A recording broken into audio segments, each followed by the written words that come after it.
أعوذ بالله من الشيطان الرجيم. بسم الله الرحمن الرحيم. الحمد لله رب العالمين. الرحمن الرحيم. مالك يوم الدين. إياك نعبد وإياك نستعين. اهدنا الصراط المستقيم. صراط الذين أنعمت عليهم غير المغضوب عليهم ولا الضالين.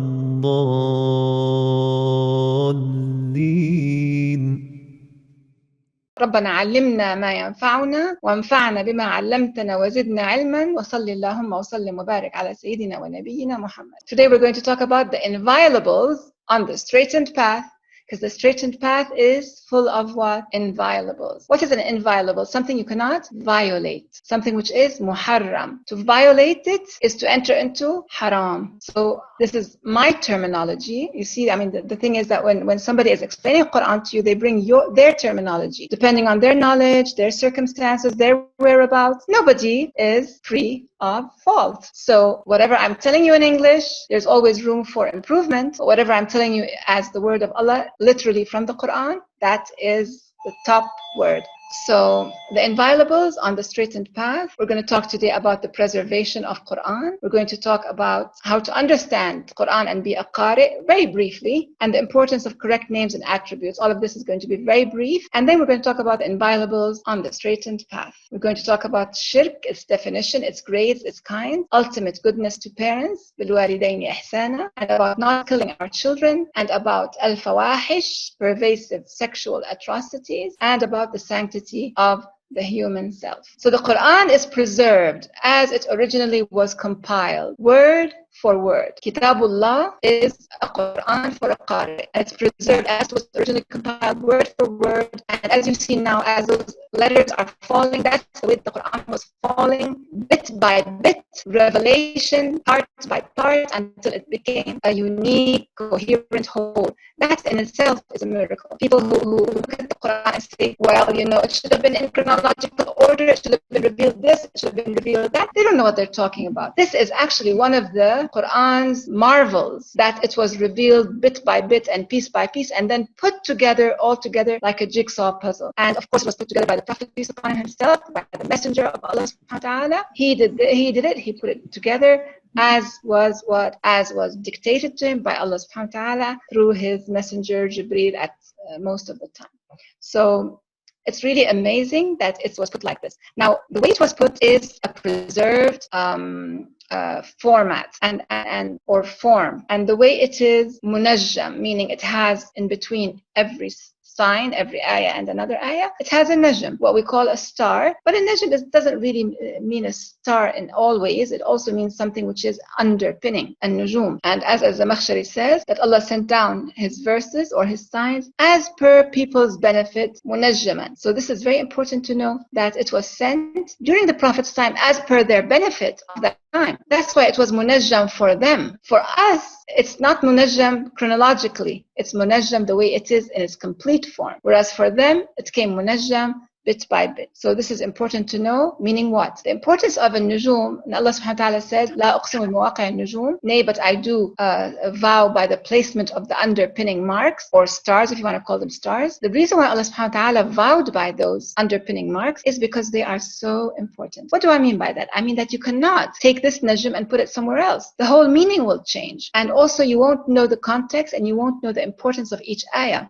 Then you're going to find out how we're going to discuss one ayah which has so much in it, and they cannot be separated, what's in it. And if we do, it'll have a different meaning. So we intend, inshallah, each one of us to be a qari of the Qur'an. If you want to be a qari of the Qur'an, it's not enough that you just go through it reading it, because you read everything. تقرأين قراءة. You read أنا أقرأ كل شيء قراءة. I read everything as a qira'ah. That's what you read in Arabic. In Arabic, it's called qira'ah. Whereas only one thing is called Qur'an. You cannot read the Qur'an qira'ah. If you do, you're not reading Qur'an. You read Kitabullah, you read it Qur'an. So you hold Kitabullah in your hand, you open Kitabullah's pages, you look at Kitabullah, and you start reading it with the components of Iqra, meaning with your whole mind and soul, and you're witnessing what you're reading in real time. And then you find that the Kitabullah to you is now Qur'an. It's not a qira'ah, it's a Qur'an. So that's what's so important. As we look at Ibn Faris, which is the oldest lexicon, we read,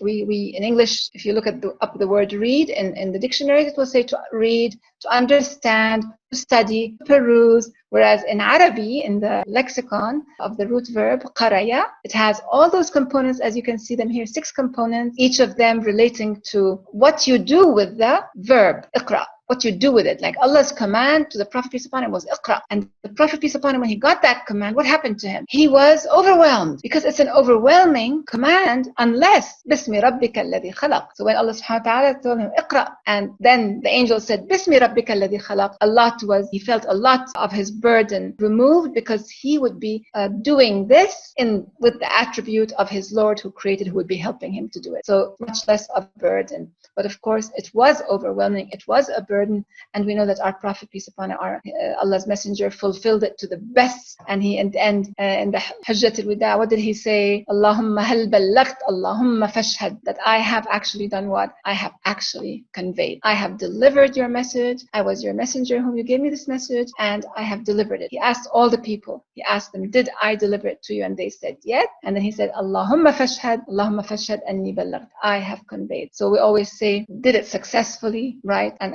أنه أدى الرسالة ونصح الأمة, بلغ الرسالة وأدى الأمانة ونصح الأمة, meaning he بلغ, meaning he relayed the message to us, وأدى الأمانة, meaning he had an amana, which was his trust, that he conveyed it, ونصح الأمة, meaning that he advised well the ummah. And just between brackets here, because this is what happens to me, you have to forgive me. When I say a word in Arabic, I really love to convey it to you so that you understand what I'm talking about.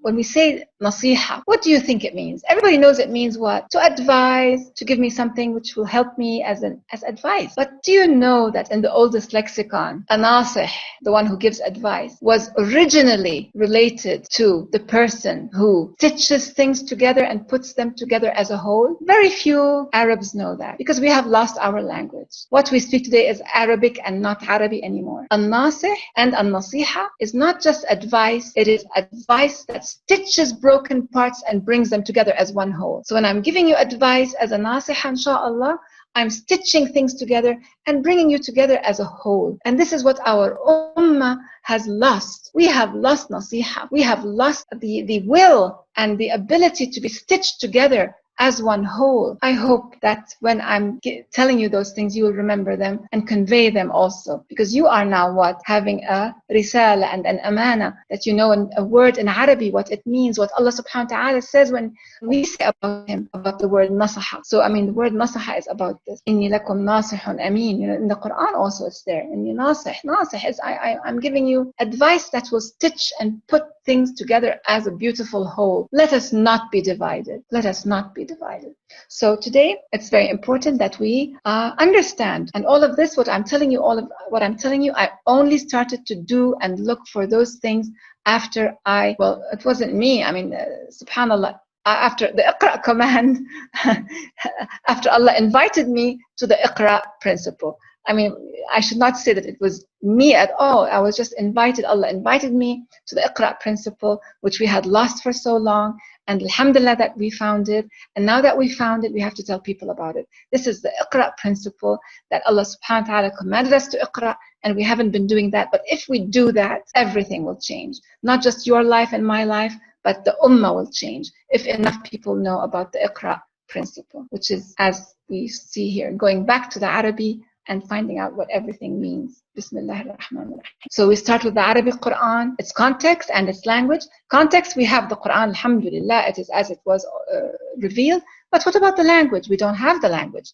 We don't know the language. We don't have the language. So we have to go back to the oldest lexicon, which is here, the one of Ibn Faris, who was deceased in 1004. And there are other lexicons. Most people use Ibn Mandur, 1300. So that's 300 years later. So it's a little bit different.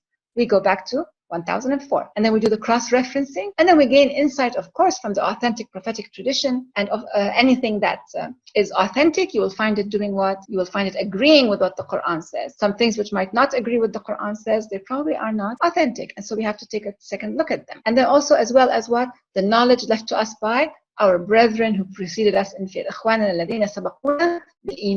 They brought us so much knowledge, and we are standing upon their shoulders. And we always, whenever we do anything, we have to pray for them, because without them, we would be nowhere. We would be nothing. Alhamdulillah. So it is critical that we call things by their rightful names. This is the most important thing we should do, is to call things by their rightful names or attributes.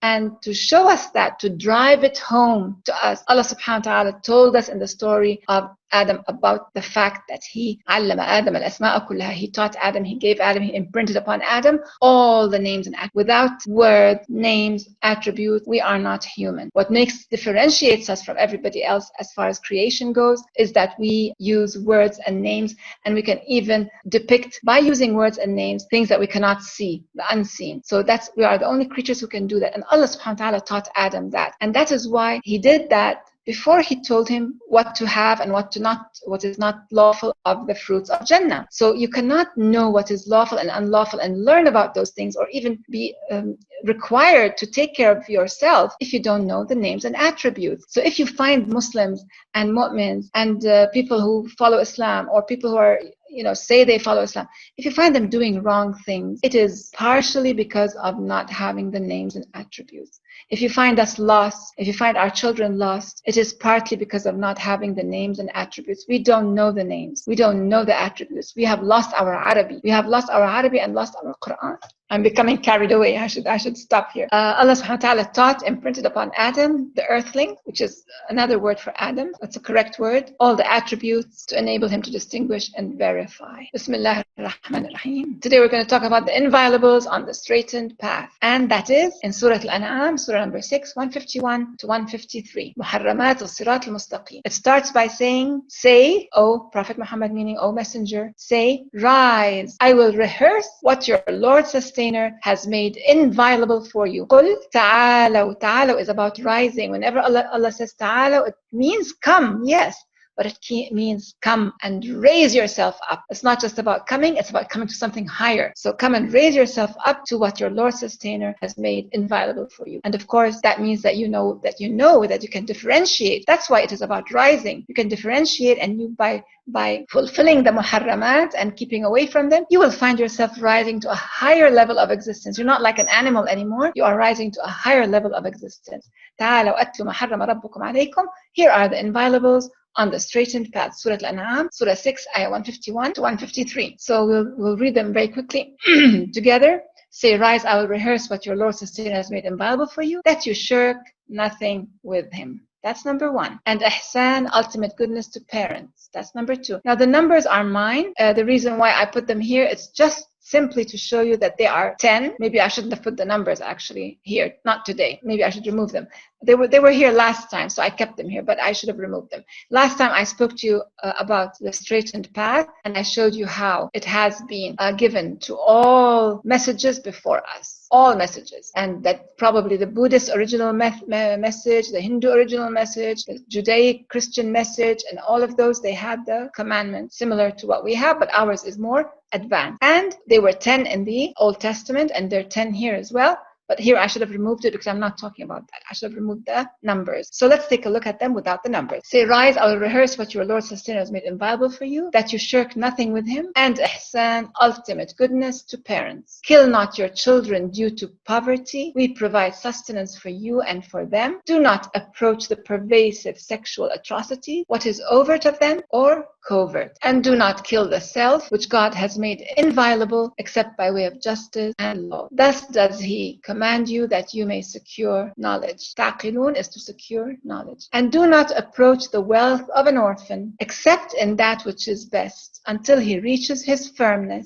Render measure and weight with full justice. We do not charge a self beyond its capacity. Whenever you speak, speak justly, even if a near relative is concerned, and in the covenant of God be fulfilling. Thus doth he instruct you forward, that you may remember or reflect. Indeed, this is my straitened path. Pursue it. وَأَنَّ هَذَا صِرَاطِي مُسْتَقِيمًا فَاتَّبِعُوهُ. Allah is giving us the straight path one by one and telling us that this is it. Pursue it. Pursue not the byways. They will diverge you all from His way. Thus does He instruct you forward, that you may be aware. So this is in brief. I'm not going to finish it all today, so we're going to go back to it inshallah when we're done.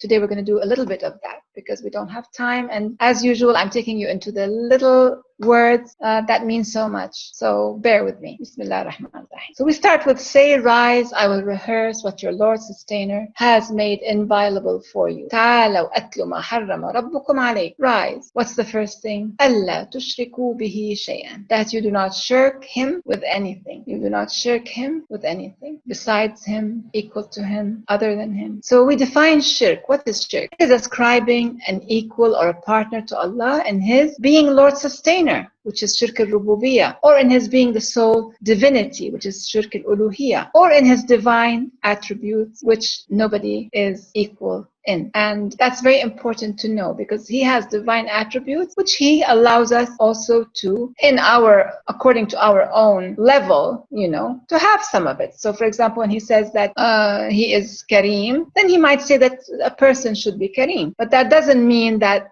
His karam and our karam is the same. There's a huge difference. But there are certain attributes that are not something we can ever be sharing. And those attributes, if we were to give them to any human, that is shirk. So for example, if we say that هو علام الغيوب, He is the knower of the ghaib. So if we say that somebody else knows the ghaib, that is shirk. Nobody knows the ghaib. وَيَعْلَمُ الْغَيْبَ إِلَّا اللَّهُ. Another ayah says. So khalas, ghaib is Allah's. You cannot say somebody knows it. Unless Allah told him a little part of something, then he would know what Allah told him, but he doesn't know the ghaib. You see, there's a big difference. So that is one definition of shirk.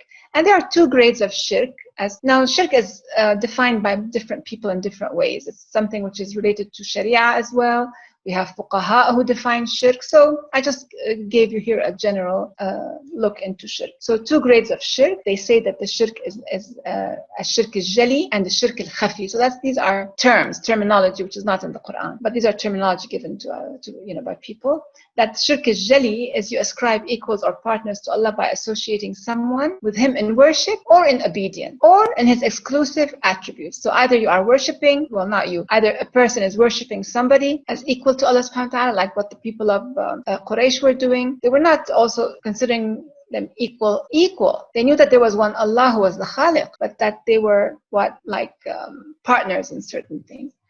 Or in obedience, if you give somebody obedience, that somebody you owe obedience to them over Allah subhanahu wa ta'ala's obedience. Or, as I said, in the attribute, that's the shirk al-jali. And then there's a shirk al-khafi, where although one believes that Allah is the omnipotent creator, one is hypocritical. And that's where the danger is. Hypocritical in acts of worship, like you spend in charity to earn a good reputation, not really because you want Allah subhanahu wa ta'ala to you're not doing it for Allah's sake, for the sake of humanity. You're doing it just so people would say that you're great, And let me tell you, we're all in danger of that. We're all in danger of that because, when we do something good, it's usually because somebody's looking at us. May Allah forgive us. So we have to be wary of that.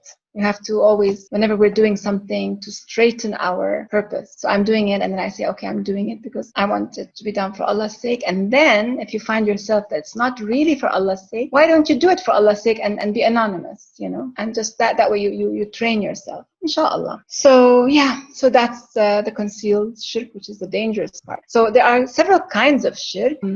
One kind, it's being most fearful or worried about displeasing someone who is not God. You're worried of displeasing an entity, a person, or, someone who is important to you more than Allah subhanahu wa ta'ala. And then the next one is being reliant, most reliant on someone other or something other than Allah. And that, by the way, usually this one, the second one, especially people in power and people with money, that's where they fall. That one and the second one, being more reliant or most reliant on other than Allah. You rely on your wealth, you rely on your power. And that's the shirk which most people of power and of wealth are in danger of, more than the hypocrisy bit. Here, that's where they're in danger, because they rely on that to save them, to get their way or to get by because of those things. So, I mean, we should always know that we rely on Allah subhanahu wa ta'ala. And also being most loving or seeking favor of other than Allah subhanahu wa ta'ala. So let's say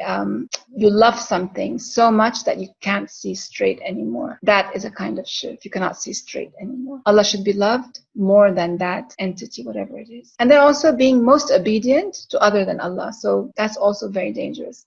And of course, the people of Quraysh were most obedient to whom? To their forefathers. Meaning what? Meaning to their tribal formation, as in their tradition. So obedience to tradition is sometimes very, very dangerous, because your tradition, whatever it is part of your heritage, part of your forefathers, your parents and your forefathers, and you feel a sense of pride in your heritage. You feel a sense of pride in your tradition. And once that pride in your tradition becomes more important than what Allah tells you, that is a kind of shirk as well. So our tradition should not be more important than that. That's why you find people, let's say we're in America or in Europe, you find them saying, oh, they want to disrupt our way of life. No. Okay, now what's your way of life? That's your tradition. Your way of life has become more important than God. Your way of life has become more important than taking care of a refugee or allowing people into, or sending money to people or just not exploiting people or just not killing people. With what's going on all around the world, this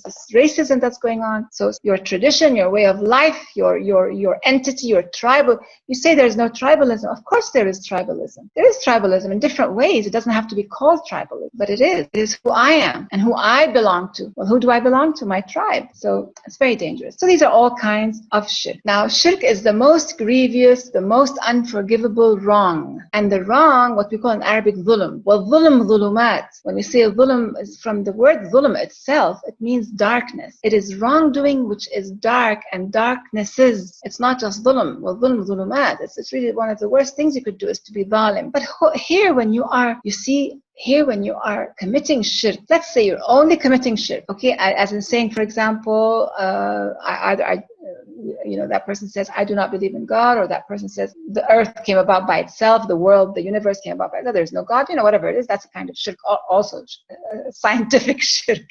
So if you say that, for example, but you're a very good person, you are giving money to the poor, you are charitable, you are one of the most beautiful people on earth, okay, but you are committing that kind of shirk. Now you still are zalim, you still are committing dhulm, and dhulm is dhulumat, but who are you wronging? You are wronging your own self. You have been kind to everybody, you have been kind to people, everybody will be especially grateful to you, but you have been wronging of yourself. So Luqman, he said to his son by way of instruction, Ya bunay la tushrik billah inna shirka la dhulmun azim. La dhulmun. La is للتأكيد, Islam. Inna shirka la dhulmun azim. Inna is للتوكيد and the lam is للتوكيد. So it's a double whammy. Like, oh my son, do not shirk Allah, do not join others with Allah. Shirk is indeed a most grievous wrong. It's as if he is vowing by that. And then we have other ayahs in Surah An-Nisa, 2 ayahs here, 48 and 116. Inna Allah la yaghfir an yushraka bihi. Allah does not forgive that he shall be shirked with. He does not forgive. And he forgives what is lesser than that to whomever he wills.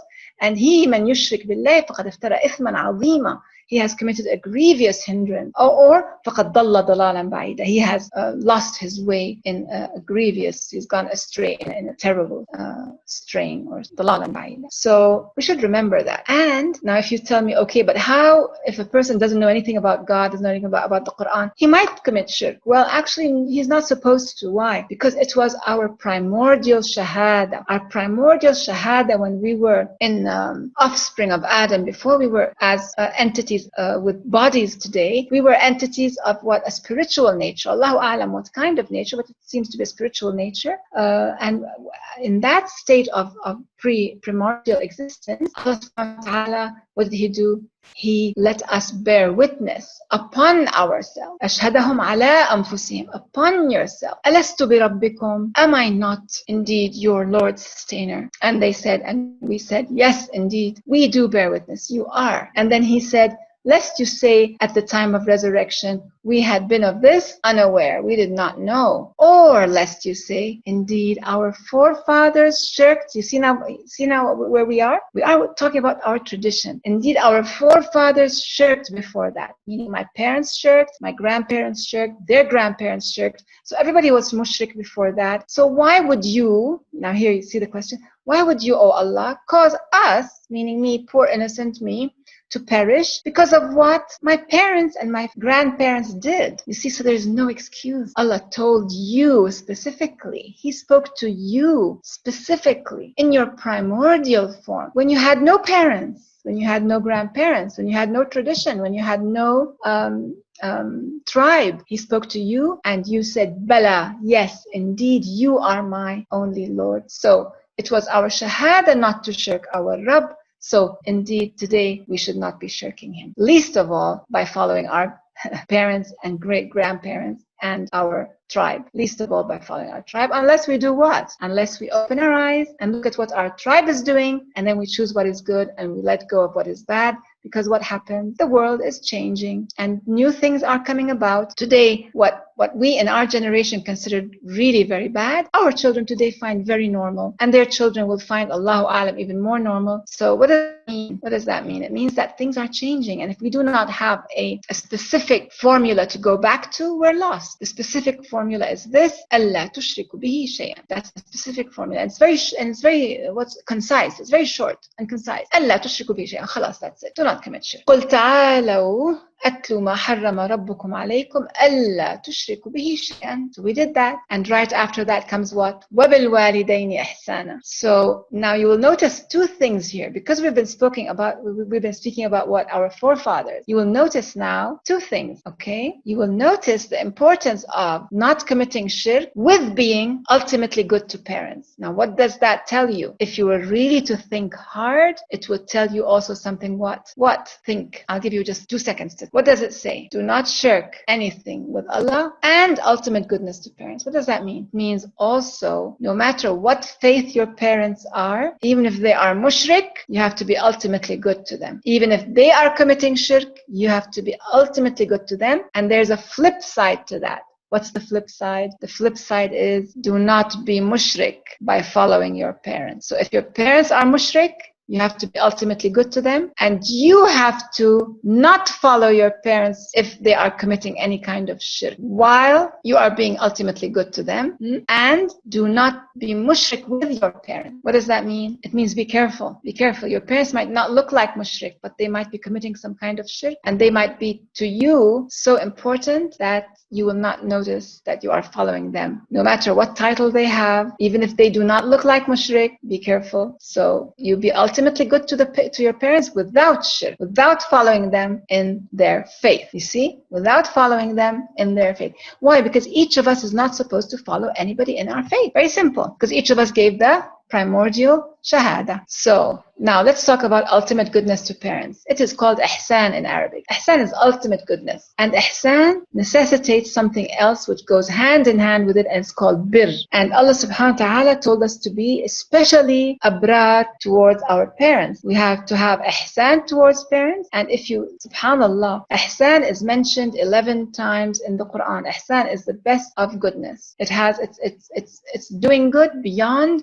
the call of duty. It's the ultimate goodness. So ihsan is mentioned 11 times in the Qur'an. 5 times out of these, it's about parents. Isn't that something? 5 times out of 11, it's about parents. Being muhsin to your. So if the whole ihsan in the world is 11 parts, 5 parts of these are you, Allah telling you to be good to your parents. Allah subhanahu wa ta'ala commands adil and ihsan. He commands to be just, and He commands ihsan. وَإِيتَاءِ ذَا الْقُرْبَى, and to take care of those nearest, closest to you. وَيَنْهَى عَنِ الْفَحْشَاءِ وَالْمُنْكَرِ وَالْبَغْيِ, and He forbids you, fahsha, we're going to talk about that now, and atrocities and so on. And then we have وَقَدَّ رَبُّكَ أَلَّا أَلَّا تَعْبُدُوا إِلَّا إِيَّاهُ وَالْوَالِدَيْنِ إِحْسَانًا. And Allah subhanahu wa ta'ala has enjoined upon you not to worship other than Him. So here we're talking about ibadah, not to worship other than Him. And see, the and, it means He has enjoined upon you ibadah on one hand and بالوالدين إحسانا on the other hand. So this is really very, very dangerous. What? That Allah subhanahu wa ta'ala puts ibadah, our ibadah and our kindness to parents ultimately in one sentence, in one statement, and there's an and between them. And there's the qada, which is the verb that we should be doing that. And of course then, ihsanan, all the time to parents. But when they are older in old age, then we cannot even say to them, uff. You know that word uff? It's the smallest outward sign of frustration. We are not allowed to give our parents the smallest outward sign of frustration when they are old. So those of you who are still very young and your parents are out and about, well, try not to be, don't say uff to them. But if you do say uff to them now and they're still in their strength and in their power and in their independence, if you say uff to them now, it's not gonna hurt that much as if you said uff to them when they are incapacitated and older. So it's a big difference. Ya Habibi Harrab, Ya Habibi Harrab, Subhanak Ya Rab. Just listen to those words and realize how much Allah loves you and loves you when you're older. He loves you right now and He loves you even more when you're older. He wants to take care of you right now and He wants to take care of you even more when you're older. And He wants your children to take care of their tongues when they're older so that they do not hurt you. Subhanak Ya Rab. So, and when Allah subhanahu wa ta'ala talks about al-walidaini ihsana in this ayah, which is Suratul Ahqaf, Surah number 46, ayah 15, He speaks about mother. He says that He has enjoined upon the insan, the cognizant human, ihsan to his parents, and especially to his mother who carried him kurhan, wa wada'athu kurhan, meaning with complete. Kurah is not hate, just so that you know. Kurah is being forced upon you to do something. So if somebody, if you say akrahani doesn't mean he hates me. Akrahani means he forced me to do it. So Allah is saying here that we have wasayna al-insana, we have given you the wasiyah, we have been giving you this we have been asking you to take care of your parents. And your mother is the one who was enforced. It was enforced upon her to carry you, kurhan, and to deliver you with all the pain, kurhan. That was also enforced upon her. And this ayah is so beautiful that's why you should take care of your mother. As the Prophet said, when the Sahabi asked, who is the person who is ahaqqun nas bi husni sahabati, who is the person who is he was asked, who is the person who is most worthy of my kind companionship? The Prophet peace upon him said, ummak. And he said, and then who? He said, ummak. He said, and then he said, ummak. And he said, and then who? He said, abi. So it's your ma, and then your dad. So subhanallah, why? Because hamalathu kurhan wa wada'athu kurhan. So we have an example in the Qur'an of somebody who is an epitome of birr towards his parent, who is what? Who is Jesus alayhi salam. The Quran recounts Jesus' announcement from the cradle. Now he was barran bi ummihi, the most bar probably ever. Why? Because he was able to lift from her the punishment of stoning to death. Because the Jews, that's their punishment for a woman who comes unmarried with a child. So فأتت به قومها تحمله. She came to her qawm, to her people, carry him. قالوا يا مريم لقد جئت شيئا فريا. What is this, Maryam? You have brought something which is unheard of. يا أخت هارون, your sister of Harun. I mean, that family is very well known for their for their goodness as a family. ما كان أبوك امرأ سوء. Nobody was unchaste, your father, your mother. ما كانت أمك unchaste. فأشارت إليه. So she, when they were telling her all those words, and in an ayah before that, Allah had told her what? If anybody sees you, just say, I am fasting and I will not speak to anybody today. So she could not speak, and Allah told her, don't speak. Now she would not know why He told her don't speak. Allah did not tell her He's going to speak. He told her don't speak. So she carried baby Jesus in her arms and came upon her people in mortification. She was mortified. She was scared and mortified. And if you remember the story, when she was shaking the النخلة, the date palm, وهزي إليك بجذع النخلة, she was saying? What was she saying? Her words were, يا ليتني مت قبل هذا وكنت نسيا منسيا. Oh, I wish that I had been dead and gone before this, and I had been a forgotten thing that nobody remembers me. I wish I had never, in other words, I wish I'd never existed. I don't want to be in this situation. But she had to be. You see, this is Qur'an. This is another way of Qur'an. So here, Maryam was not only carried him Qur'an and delivered him Qur'an, she had to take him Qur'an to her family, who were not very happy, to her tribe, who were not going to rejoice. So, أتت به قومها تحمله, she was carrying him, and she came forward to her qawm, to her people, and they were shouting at her, Ya ukhta Harun, and blaming her and using all those words. Your mother was not a baghi, and فأشارت إليه. She pointed to him. And they said, what? Are we going to speak to somebody who is a little baby in the cradle? And he spoke. قال إني عبد الله آتاني الكتاب وجعلني نبيا وجعلني مباركا أينما كنت أوصاني بالصلاة والزكاة ما دمت حيا وبرا بوالدتي ولم يجعلني جبارا شقيا والسلام علي يوم ولدت ويوم أموت ويوم أبعث حيا. اللهم صل وسلم وبارك على سيدنا عيسى. So he was an example of birr. This was the example of birr towards a parent. He was the epitome of birr towards his mother. What's the epitome of birr?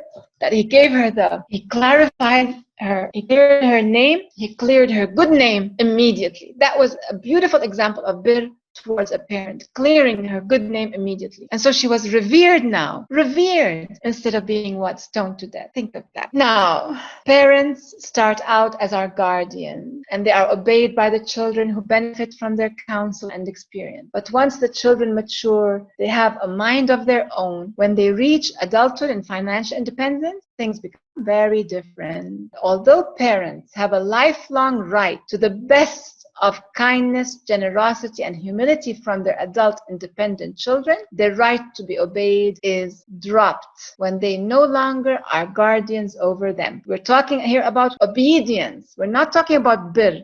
Now, I think I missed a slide there, which is the definition of birr. The definition of birr to the parent is what? It is to be forthcoming and fulfilling their needs even before they ask. And the birr definition is al-Jawad al-Mubir is the steed, the fast steed, who is true to his designation, true to his name. So if you are a son or if you are a daughter, you should be bar to your designation. Forget about the parent now.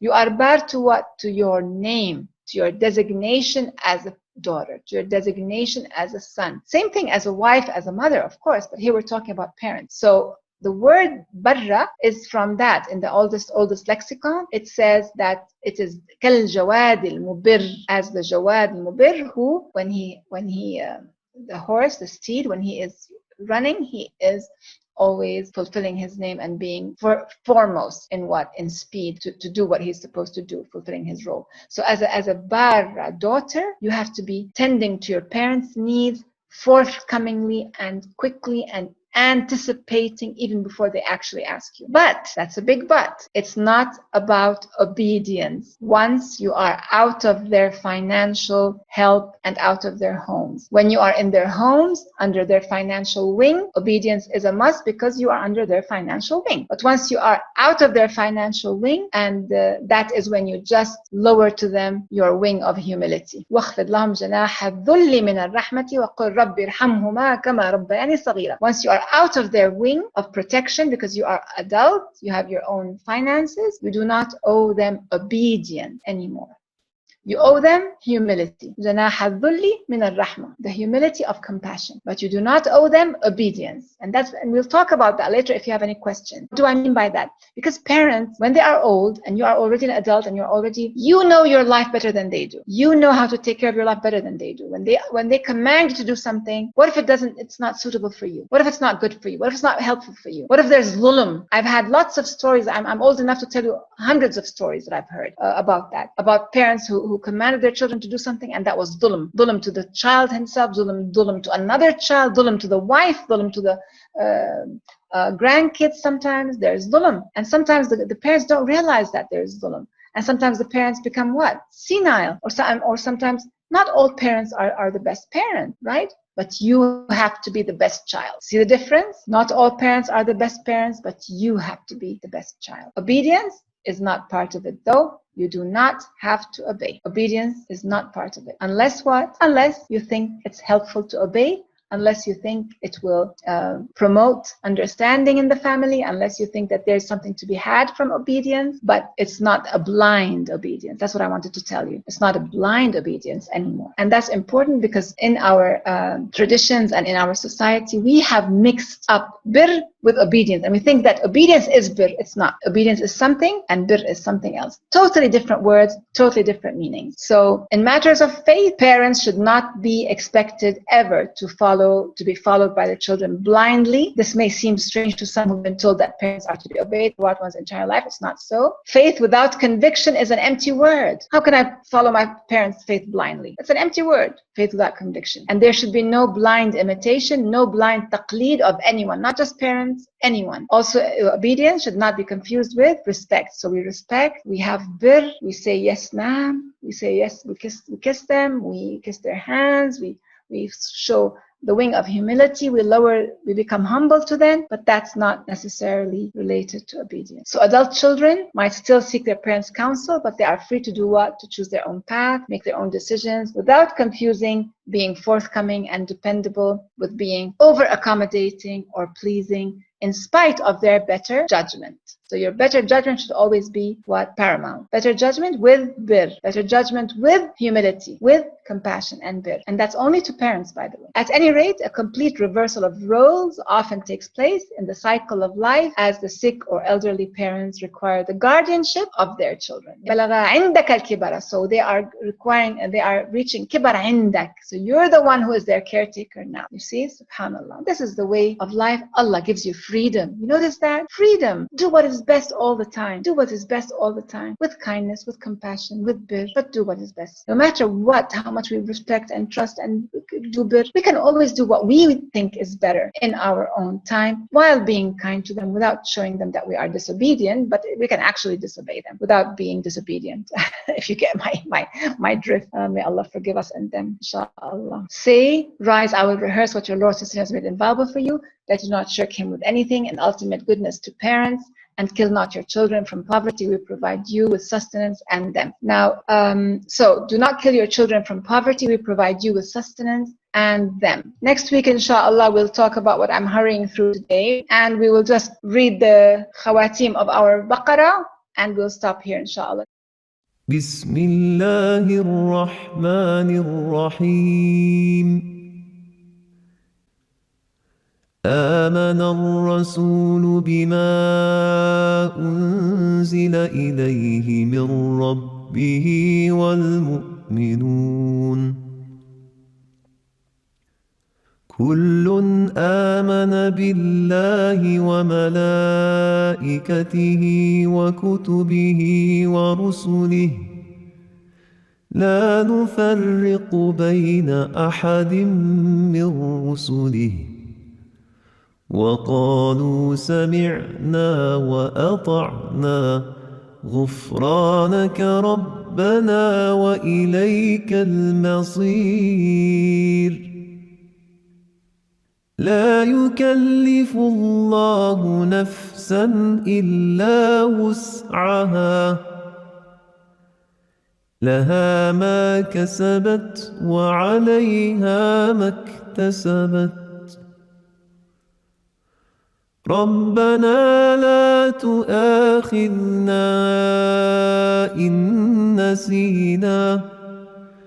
إن نسينا أو أخطأنا ربنا ولا تحمل علينا إصرا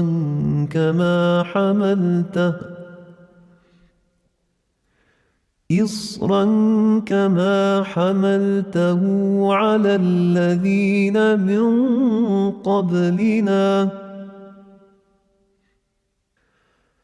ربنا ولا تحملنا ما لا طاقة لنا به